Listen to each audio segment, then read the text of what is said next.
What is the role of the religious community when it comes to sexual health and reproductive rights? And you know, too often when we think about that question, we think only about the religious right, which is actually a fairly new force and just one small part of the larger political right.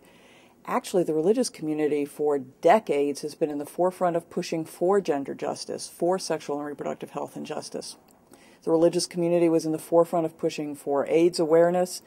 We've been in the forefront of supporting women's right to reproductive justice and health, including abortion rights. We've been in the forefront of supporting civil rights for gay and lesbian people, though not always equal rights within the religious communities. Why is it that we mostly hear from the Christian right rather than the rest of the religious community? It's an interesting question. They're better organized. They have the entire political right movement behind them, supporting their voice being heard.